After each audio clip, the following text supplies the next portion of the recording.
ꯊꯦꯡꯅꯕ ꯂꯩꯕꯥꯛ ꯅꯤꯡꯕꯒꯤ ꯃꯑꯣꯡꯁꯦ ꯌꯥꯝ ꯇꯣꯉꯥꯟꯅ ꯂꯩꯍꯧꯋꯦꯕ ꯑꯩꯈꯣꯏ ꯁꯤꯗꯗꯤ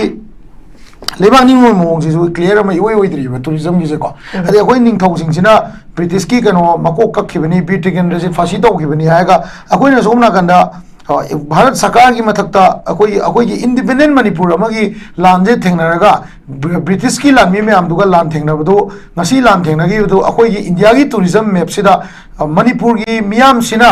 भारत की निंग तंबदा लान थेंगनगिबने हाइब्रा नत्रगा अखोई की मणिपुर की सोवरेनिटी सिबु बाउदा अखोई टूरिज्म मैप ने रिकॉग्नाइज तौबिद्रीबा अखोई से मर्जर लेरबा मर्ज तौगिबा स्टेट ने हाबसे मर्ज तौगिबा स्टेट होइना इंडिया ना ट्रीट तौई अदुगा टूरिज्म इंडेक्स ता लाकांददि अमु बी टिकेंड्रेस की फासी तौबमसिदा अखोई की चीफ मिनिस्टर मतलब इलेक्टेड इंडियन कॉन्स्टिट्यूशन दा इलेक्ट तौर मैम दुना सलाम कोली अदुगा खोंगजोंग की वार से एंग्लो मणिपुर वार से अखोई की निंग तम लान ने से अखोई इंडिया मनुंग चंगगा लेरकांद थेंगनगिबा लान नते बसे को अदु मसिगी लान इंडिया की गवर्नर से इंडिया रूल तौरबनीना अखोई लमजे इंडिया रूल तौर मधुदा मुक चल सलाम कोलिनेबा सिगी अखोई की हिस्टोरिकली कनो से अखोई की हिस्ट्री से वाइफरकेट आइगद्रा मिक्सअप तौबा आइगद्रा को याम क्लैरिटी लेत्रिबनिना टूरिज्म से एकेडमिकली स्टडी तौरगा अखोइना अखोई की स्टेट की टूरिज्म से फजबा फजदबा अदगी ngसाइगी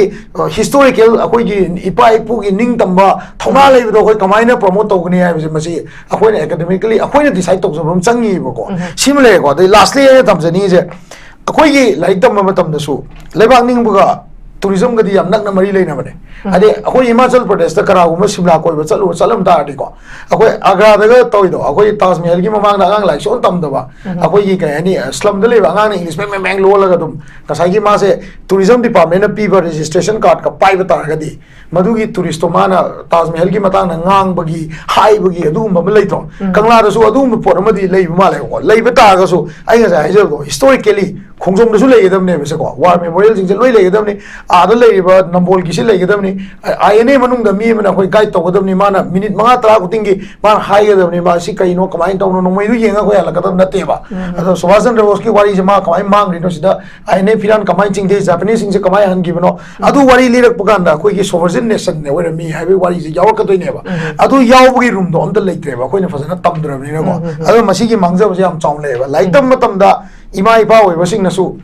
अखोई हिस्ट्री तम मतम दा अखोई हरापन कल्चर अदगी लेदना को साउथ इंडिया की कल्चर से तम बई मोता अखोई स्वाइदा अखोई मणिपुर गा बर्मा गा लेबर रिलेशन मतम दुदा अखोई ये ट्रेड रिलेशन कमाई ले मी इकोनॉमी रिलेशन कमाई गा साई एक इसका हाइबी रिदो को अखोई ngasi एफएमआर रिजिम से अखोई ना ओपोज तोरेबा फेंसिंग सपोर्ट तोर प यावरेबा तोरक तो यावरेबा से security point of view the Ying मंगा तनेबा तवदो अखोई की स्वाइदा मणिपुर दा यूनिवर्सिटी दा काइदा लाइक तंबा अंगांग सिंगना अखोई की इकोनॉमिक्स ता तंबा सिंगना इंडिया की इकोनॉमी नत्रगा अतै अतै स्टडी तौरक मतमदा मणिपुर कॉन्टेक्स्ट तसु Indo Myanmar border along Manipur 1400 AD वारी बोको 1800 AD गाइन स्टडी तौरगा अखोई हिस्ट्री तो सागलम तादी मधुना टूरिज्म की मागी लाइक बुक्स ऑफ रिकॉर्ड तो ओय दोइने बोको अदु ले हौदबनिना अखोई टूरिज्म प्रमोट तौबा वारी से अखोई फजबा गतंग प्रमोट तौबा टूरिज्म हायगा मयाम की जगो इसै सागा नुवाइबा खुबा खुबा ड्रामा तौबा लीला तौबा ओइना अदु गतंग उरगदी अखोई टूरिज्म प्रमोट तौबसे खरा वागनी है से चके ओजा Shanta हजिक हारिबा खुगी ngasi gi pukachariba topic asida हारिबा खुगी तोंगान तोंगानबा लमसिदगी टूरिस्टिंग से लाक्तबा आपागी इनफ्लो से लेरक्तबा तारगदी मसिदा खुगी टूरिज्म डिपार्टमेंट दा अदुगा खुगी लाकदोरिबा खुगी रेवेन्यू दा कदाइ बगवा हंदरकदगी हाबिसिगी मतंगनि दुमपु टूरिज्म सेक्टर सी चाखोटनाबदी होनदबदी नति होटनरी इंफ्रास्ट्रक्चर अदुम यामनमक कैनो तौद तारगसु खुगी मार्जिन गसु दुम सेमगतपदी उरी उजसांता अदुबु दुदा नतना खुगी लोकताक पात सी प्राइवेटाइजेशन तौग्रे दुदा नतना मसी तौरगसु खुगी टूरिस्ट की इनफ्लो ना अदुम हंदहबा सिगी बतांग सिदा हाइदी टूरिज्म से चाखोटनबा फन्याम होनरगसु टूरिस्ट की इनफ्लो दी इउ हेक उदबा मसी मकनसु अमुक अखोई कोविड की मतांग दा ओजा सत्यजित नसु ngасai पनबीबदुनी लेरमकांदा कोविड ना तौरकांदा कोई पूरा मु रिड्यूस तौगिबगी सिसु लेरे अदु सिगी मतांग ददी ओजा शांतगी मोती करी कमाइना थनबिनी टूरिज्म से कनान ऑपरेट तौदुना डिपार्टमेंट ना ऑपरेट तौदुरा कनान ऑपरेट तौदुना डिपार्टमेंट ना टूरिज्म जगह खरा सेंबल हेरिटेज साइट खरा सेंबल टूरिस्ट सेट पुना लाकदम नती मसी की कांसेप्ट से वजन अंडरस्टैंड तौम जंगेवा से समा है अखोइना नावाई 2011 2006 6-7 ko 6-7 ne choi akhoi graduation loi ko matam je swai da tourism gi tam se ka chana re ko sida akhoi sida ITFT nam le mani Institute for Tourism and Future Trends na ko masi institute se gulsan ko nu ba mana keno dagi donor minister dagi mana fund lawra kanda Chandigarh da Institute for Tourism and Future Trends na masi sida keno tawga under some quota ai da ko fund je keno donor gi fund ka da Manipur dagi toan ba aviation gi kara dagi tawraga satra me am puraga ada ITFT nam le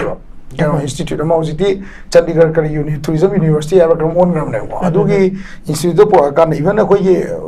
XML PTPS pa ujita me ai dai ko ado masida ma adu loira kanda madugi satra me am train dawlo ba satra me am do mu toan ba tourism ga mari leina ba sector sing employment piram bagi ama ga le me adai jaga du da aviation industry then the call centers then atai ko adu me am se khara adai de khara develop to Noida da thabak to Delhi da call center thabak to ga hai ba adai stage to 2005-6 5 da we ne ba adai hore ai tai na even Shanghai festival about the adai the way the Shanghai festival the Manipur tourism festival and Hiram the Shanghai festival and one Greece go then the akoi Manipur ale Chinjak festival sin ba hore akoi athok boy to go then akoi to festival sin ba hore do high report sing se sarkar ki policy program natraga akoi ki state ki development policy program ki manungda leiba pon aktane sigi investment sing se investment atane sina ko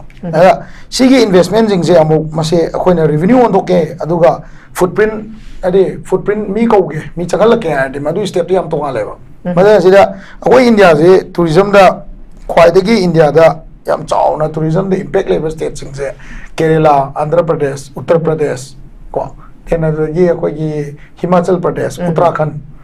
si sing se yam na tourism impact level state na ta ne ba akoi notice da khwai chaw se Meghalaya ne ba Meghalaya gi tourism revenue je crore ho le ko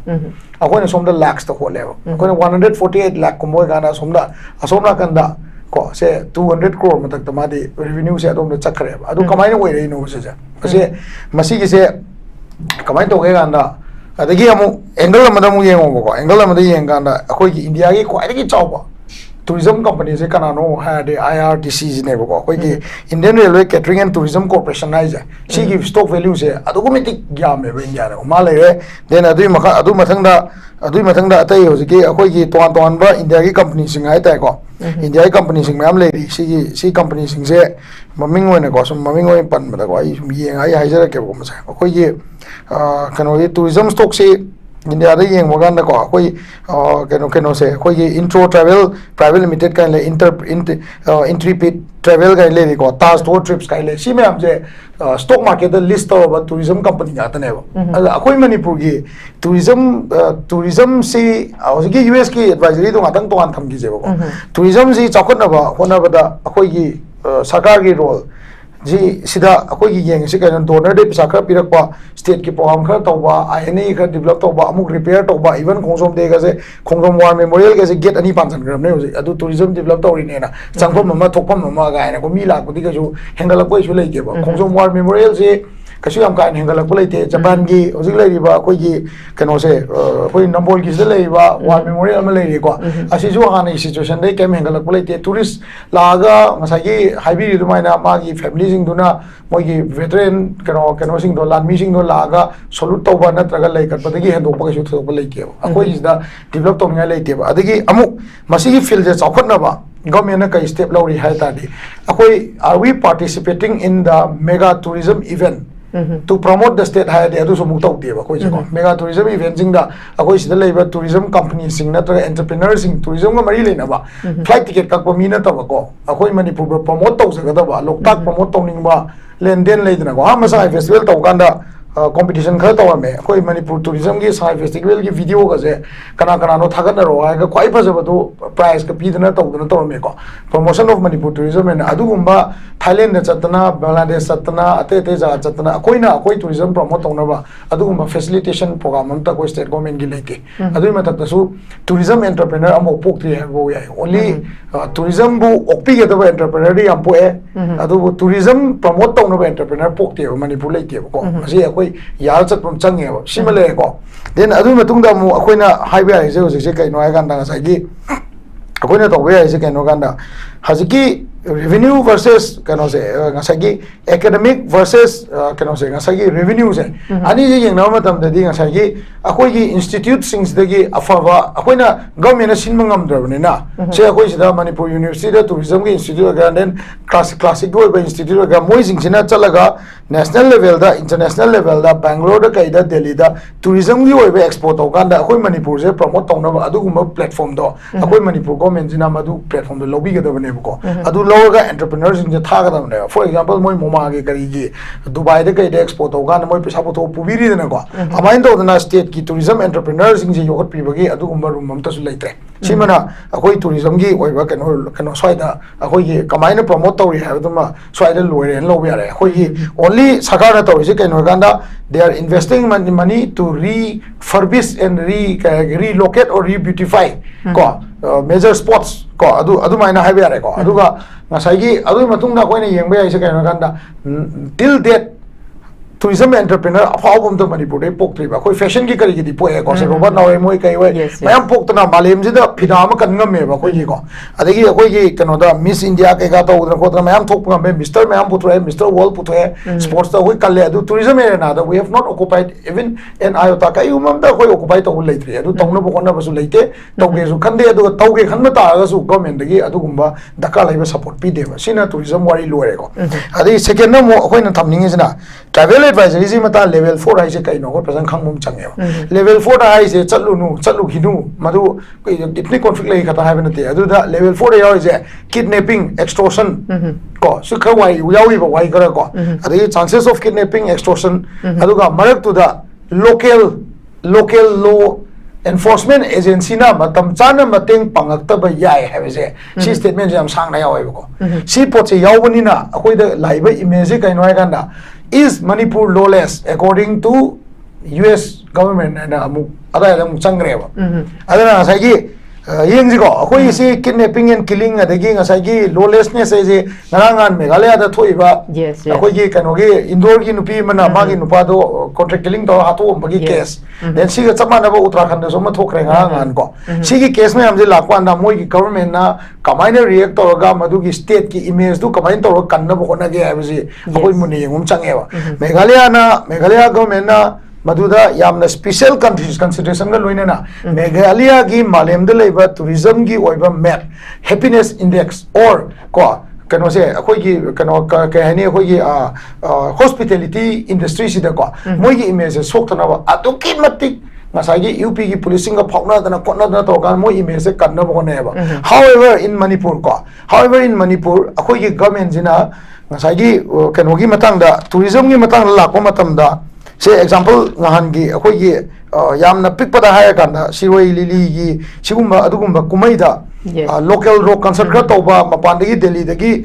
taba yada ba isai sakpa mi ai tai ko akoi jin isai je ka tarak pani na magi bokeno do tune do ta dre ko sei do kana no ngao sei phai sei khangda akoi gi paisa sing je pham chana invest to da bida Queen Gara Silaga, Leshabi Herputo, Queen Gara Silaga, Queen Doduna Tare, Hagalising Kutani Pugi check, Piraga photo the cover Hapaga, Akogi tourism gi mapta Manipur say index to the Yahonava, Honabugi step the Iro Lodre Avenida. Adu Lodre Avenida, Akoi state government zina, Akogi state zina, Akoi tourism department zina, Manipur say. India gi tourism index the Northeast tourism index the favorite tourist spot on a Propangam Dev. Sima akoina khangmam change ko ado masi porke haiba taragadi masi porke hai tardi academically satra sing se tourism se it is a well developed and career oriented subject na utpam change ko medical tamningai dumaina akoi tourism tamtadi akoi foreign chapayani foreign mi porpayani dollar da paisa tanbayani have se khangmam change si sakana promote to bimam change through donor through whatever to bum change ko adagi amu secondly kai to bum change gana sakana sugumba crisis leiba kanda ko any festival cinema matamda yam cautious oina nan gi Manipur tha da bagi problem den som dagi maitai chapaya adre adagi promote to ine ga and to as maitai me am dum chapiu kashu to roi ga na yam phazarabni ga na apise CM the half the home change. See internally, Sakana see a paper the print the Tahanda Bako. Hosi peace later when you know me, I'm going with a law. Kashuto Rega, hello to Posa. She told the home change. Law should act by itself. Moina Masana, एक तौर मतमदा मसागी symbolize होइबा nature लाक मतमदा मी मैथै मचा बना नत्रगा cookie मचा बना येंगो तु आई इम्फाल द लेरे वी आर सेफ एंड हाई बदो सरकार हाई दोंग नतेबा सीएसओ में आमना मागी कम्युनिटी सिंगना माई मरी मता उना बलाक सब मतमदा मरी मता की लेवल दे प्रोटेक्ट तौरपा अदुबु सोगल लक्तबा लेदना को अदगी सिगी कॉन्फ्लिक्ट सिगी मनुंगदा अखोइना इचिन नाउ ने से ngangi अखोइगी एरोस्टेस अनि लेगिदब सिदा अब कम्युनिटी लाइन वांगदा अखोइ लोइनमक नुवाइतबा उनरी सिनेबको सुमाइना लाकपा स्टेज हम लाकनेबा सिगी स्टे कंफर्टेबल स्टेज से लेंगाक तो कॉन्फिडेंस लेकर का लाकदमनेबा अदो जिक्ति लेंगाक तो कॉन्फिडेंस तो लेतबनिना लेंगाक तो कॉन्फिडेंस तो लेतबनिना कमाइन तौरगे है कांदा मी जे चंगमसु किरे अदे गवर्नमेंट अमु खबर पा थाप लेरे पीस लेरे लाओ नोइ चंगो अनु तौरो वनगो सिगुमसे यादव पोनेबा असे एग्जांपल अमा आई मरुबमा हाइबमा जो हाइजरकेको अखोइगी चावरबा पुरी सिदा जगन्नाथ यात्रा से कांग जे अनि गरंग चिंजाई वहीबुको अदुगा अखोइ मणिपुर दे लेकाइ गोदिंगी कांग चिंजेबो वहीबुको पुरी दे लाइबो टूरिस्ट मैम तो कायम दे याम गगे येमो अदो अखोइ दे लेकाइ गोदिंगी कांग चिंगु अखोइ लोइनो को फसना थोगा कांग चिंगु याउदेबो अजु टूरिज्म की कांसेप्ट एंगल दे यंगा ना साइ आई ना साइ जबो एकेडमिकली सीजे कैरियर ओरिएंटेड नी अखोइ मणिपुर दा टूरिज्म से कनो तौरगा डिग्री तमकाना नत्रगा एमए तमकाना नत्रगा अखोइना मसिदा डॉक्टरेट तौरकाना टूरिज्म दा आई डॉक्टरेट तौरकाना मसिगी ओइबा कैरियर ओरिएंटेड ओइबा अपॉर्चुनिटी लेबा फील्ड ने हाबजे खंगल लगा सरकार प्रमोट तौम चंगेबको सी पोचे प्रमोट तौबा ngamdraba हाइद्राबा अदुगा सरकार तौरिबा इन्वेस्टमेंट मैम जे मतम की फेस्टिवल सिनबा अदगी मिस थोगनबा लेदना को अदुगुंबा एंगल द काय देनो डिजाइनर मैम थोलागा आइगिने ने पुथोगा अखोइना तारे मोइन तारे तौनबा नतबा सीसु करिगुंबा मिस अमा थो तादि Moina ngसाigi title to phangtari adugi makhadu ju career legidamneba aduda loiroidabnebako adu career oriented oidaba potadi tourism je chakut pase ngamoyeba aduna ai swaina am around swain tamjage. Okay, thank you very much. Ta angsai uja Shanta na sudumak pan bigiba hariba khogi tourism department na matam chana promote tawdabana maram orakanda auji khogi inkhala'iba youth sing sisu akhoi sum thengna jabda even parents sing su tourism gi se kaya kan aware oibse khoi ude adumakpu akhoina hariba kainumsi khogi india gi rank se khogi tongan tongan ga 3 ga 10 ga mapan gi manungda hariba khogi economic forum travel and tourism index 2024 da cham ga 10 ga mapan gi manungda india se 30 ga mapan suba lei aduga अखोई world की वैना most powerful leader से अखोई India से मापन सुबद लेनी अदुबु हाइरब सुमाइना चाम गा तरा गे मापन गे मनुंग दा कुंथ्रा गा मापन सुबद अखोई इंडिया से लेरे अदु मणिपुर सिसु अखोई इंडिया की सरुक अमा ओरिबनिना अखोई टूरिज्म की मतांग सी इवन इंखलाई बना सिंग खरदी दुमक लेरे दुमकपु याम कन्ना टूरिज्म की मतांग सिदा अबदी को इंजीनियरिंग नीट सिंबा मतांग ददी कनो तौबा दुगा सिग मतांग से इवन पेरेंट्स अवेयर ओइदे दुगा इंखलाई बना सिंग दसु याम कन्ना टूरिज्म से तमनिंग बगी इथियल से इफाउ फाउ दबसे सिगी मतांग सिसु ओजा शांता करी मोट पिबिनंगे अदु फाउरमदी ओजे एमबीसी ममांग द नुंदांग द योलेब स्ट्रीट फूड से उरमोयबा सिस्टम जे सिनरगा मोबाइल जे पाएगा ngsaigi matam ma hoigi keno se food wifi ga horko matam se ko globis na kan horko timing ai de si timing ji da IT se am chokol ko matam ji da kamai lake ganda application gi phau se apply application ji sinaraga anoba technology sinaraga venture anoba to se ko suddenly corona swai de gi collapse to gre venture je अखोइना गसाई अखोइ freshesfresh.com में नम ले में को इंजाना बिथिन no Asma दु तो गान मदु web पे download तो no नंग न दना को अदि मदु की सिस्टम दु लुमन गी दना अखोइना गसाई की एप्लीकेशन सेम नो पैसा लेतबगा लास्ट उपाय लेते न फेसबुक तो फोन नंबर होइना हापगा कोरोना मनुंग से को मसिदा होइना ऑर्डर तो बिरो आएगा हिं जुप तुम दबि द व्हाट्सएप तो मैसेज लाक में हम जे तुम दबि द मदु ई तो नो मद मी युम चाम चनी ग थिल ngam वेंचर से को अदो अमाइन तो दना गसाई की टूरिज्म सिसु याम potential of venture ne as a masi pound base policy maka am pole policy maka pole je leadership skill ki maka poli administrative skill ki maka poli right investment right direction ki maka poli high reporting je tawge khan ma tar ga ding ngam moi do poti na te adu masi le am ta di hoji ai na je to street food ta ngaw imam je ko airport ma pan le modam ne ba na tra ga koi office ma cha hang dana se delhi da Delhi the railway na black the ticket kagya the everyone all Delhi station manak the chala travel agency me amduna ticket kasi no pagka the kota da pagka adugumba black market amasu sida upang da uneba wari bo ko adu upang de aduga akhoi gi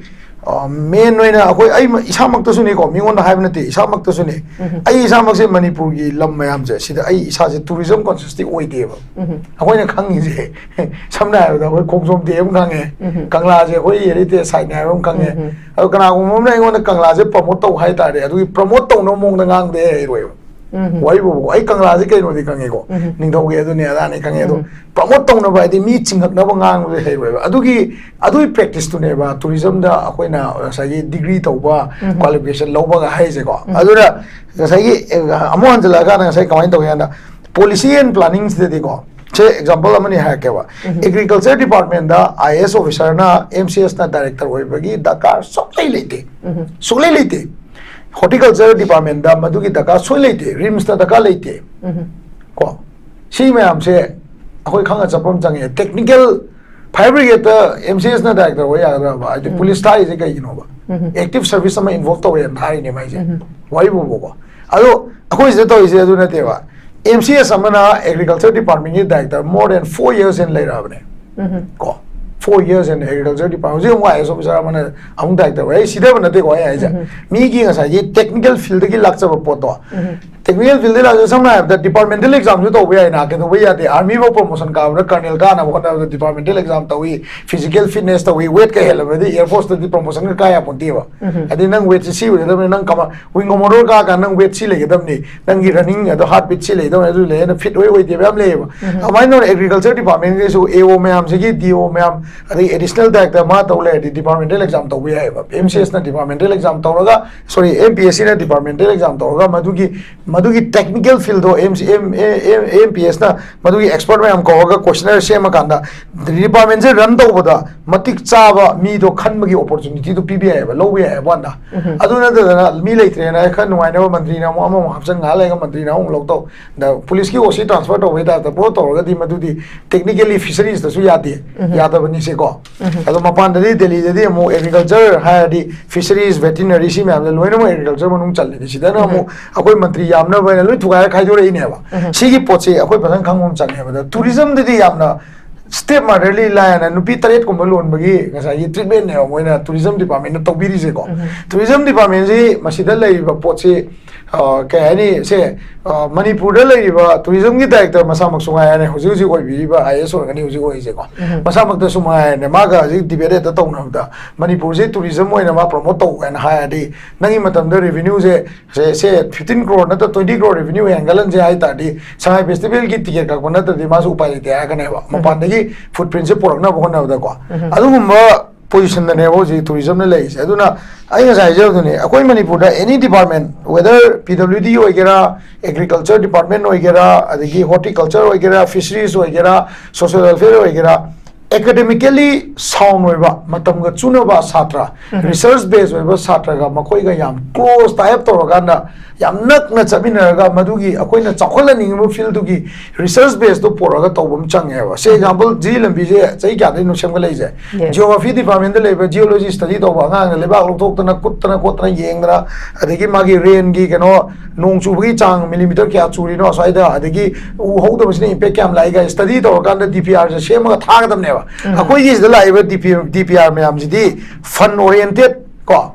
implementation oriented ne ba akoi sustainable oi ba angle la kan di yeng de ba si example ko sai lokta ke hai to adu da inland waterways project se 24-25 crore project to paisa han gri du ne ba environmental zone de na ko adu ba factor yam le ba se ko adu na academics ka akoi gi pick po khunai ai tare yam pick po khunai mi yam jada ba malem ga thingna to ba akoi gumba khunai de di sai academician jing jiga academically sound of me me amga akoi na chakol ning ba jaga duga research based ta type ama daga weba aduga government gi investment je not for only kani implementation refurbishment or beautification ga to oi dam ne ko people की exposure है तारे को हाँ जी opportunity ले है वो तो उतना बस हो गया तो बनी MLA में आप मैं UK रे सतना थारी अरे बैंकॉक तो थारी अरे कि मलेशिया तो थारी चाहिए ये को सुमाइन तो उधर ना कोई की even lawyers इंग जो अफाव वो senior lawyers इंग दी मधु की opportunity तो अतोप UK रे कई दर लोग के practice के मोंग से exposure people की तंगाई फटा तो ले ये वो को है ऐसे नहीं है अरे ये कोई की उसी tourism दसु कोई की department की director इंग से आला France तो चलो नंग France की पोतो आदमाई पोरवाई में नतेवा याम पिक पो वियतनाम की वाई लिजे के को लोजिलो चले मतलब जुले मरोय आई वियतनाम दा थाउम का पेपर में इबगी लेजरुइबा the role of bottled water industry the case of Vietnam and paper me wena singi industry study the way ne RP1 ne na ko university la Latrobe university sponsor to ga Vietnam da like tam cha kan si de ko madu da le uriba Vietnam gi angang ho ki PepsiCo gi kano ne na ma gi marketing gi head ne le uri se ai na chai adu matam da ai chai kunthai thoi mu suram ya ko ado ai na ma ne chai mari u man ne ba ado ma gi ma na phangi we exposure do ado ai phang de ba maram di kaino ga na moi gi government na semi ba tourism gi style se ko akoi gi self sida Equafina sina ke way mamang na thamino mana makha da ke way thamino aduga yam na sitkala gadi magi rek se selfing se kai le ni display ka main tawni ga je to research oin tawla hai adugi mark tu da chakpa ganda Vietnam da silk village na male hoy ko then adigi snake village lin gi wine gumba ke no to ge ma sule hoy usigan adum Google search story uni ko adigi ngasai gi France na khun France da moi bu ke no to yi ma tam da moi bu dominate to ga moi na France na pali ma tam da moi gi ngasai gi Ho Chi Minh gi kangbu adigi ngasai gi Viet Cong sina mana lan theng na bai lebak ning mai mong se yam to ma le hoy ba akoi se de lebak ning moi mong se clear ma ioi dri ba tourism gi se ko ade akoi ning thau sing sina British ki kano makok kak khibani British resident फांसी तो खिबनी आएगा अकोई ना सोमना कंदा भारत सरकार की मथक्ता अकोई की independent Manipur अमगी लांजे थेंगनरगा British की लांमी में आमदुगा लान थेंगनबदो ngasi लान थेंगनगी दो अकोई की इंडिया की टूरिज्म मैप सिदा मणिपुर की मियाम सिना भारत की निंगदम लान थेंगनगी बने हाइब्रा नत्रगा अकोई की मणिपुर की सोवरेनिटी सिबु बाउदा अकोई टूरिज्म मैप ने रिकॉग्नाइज तो बिद्री अकोई से मर्जर लेरबा मर्ज तो की स्टेट ने आपसे मर्ज तो की स्टेट होने इंडिया ने ट्रीट तवी अदुगा टूरिज्म इंडेक्स तला आकान दे अमु बी टिकेंड्रे से की फांसी तो होमसिदा अकोई की चीफ मिनिस्टर मतलब इलेक्टेड इंडियन कॉन्स्टिट्यूशन दे इलेक्ट तरो में हमदुना सलाम कोली अदुगा खोंगजोंग की वार से एंग्लो मणिपुर वार से अकोई की निंगदम लान ने से अकोई इंडिया मनुंग चंगगा लेरकान द थेंगई लान नते बसे को अदु मसी की लान जे मु इंडिया की governor Jinnah ngasi di India na rule tawra bani na akoi lam je Indian rule tawra maduda muk chala salam ko li ne ba sigi akoi ki historically keno se akoi ki history se bifurcate ai ga dra mix up to ai ga dra ko yam clarity lai tri ni na tourism si academically study tawra akoi na akoi ki state ki tourism je phasada ba adigi ngasai ki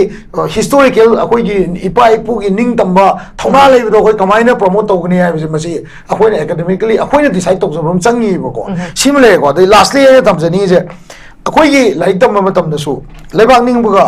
tourism ga di yam nak na mari leina bane ade akoi Himachal Pradesh ta kara guma Shimla koi ba chalam da adi ko akoi Agra da ga toy do akoi Taj Mahal gi mamang da ang like son tam da ba akoi gi ka ani slum da le ba ang English me lo la ga dum ka sai gi ma se tourism department na pi ba registration card ka pai ba tar ga di मधुगी tourist माना ताजमहल की मतांग ngang bagi hai bagi adu ma lai to kangla da su adu ma por ma di lai ma lai ko lai ba ta ga su ai ga sai je do historically khongjom da su lai gedam ne se ko war memorial jing je loi lai gedam ne a da lai ba nambol ki si lai gedam ne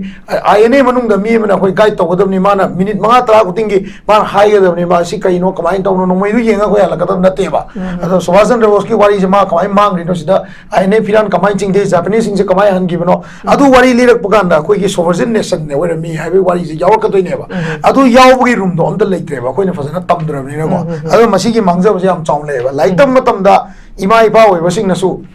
akoi history tam matam da akoi Harappan culture adagi leidana ko South India ki culture se tambai mota akoi swai da akoi Manipur ga Burma ga labor relation matam du da akoi trade relation kamai le mi economic relation kamai ga sai gi egis ka ibi ri do ko akoi ngasi FMR regime se akoi na oppose to re ba fencing support to ba yaw re ba to yaw re se security point of view da view da ying ma ta ne ba to do akoi gi swai da Manipur da university da kai da like tamba angang sing na akoi gi economics ta tam sing na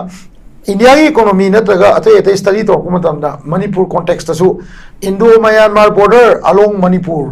1400 AD wari boko 1800 AD kind study to ga ko history to sagalam ta di maduna tourism gi magi lyric books of record to oye do ne boko adu le hodabni na ko tourism promote to wari se ko phajaba ga tang promote to ba tourism ha ga mayam gi jago isai sa ga nuai ba khuba drama to lila to boy na adu ga tang urga di ko tourism promote to se khara wa ga ni hai se ismai tham jage Okay, thank you.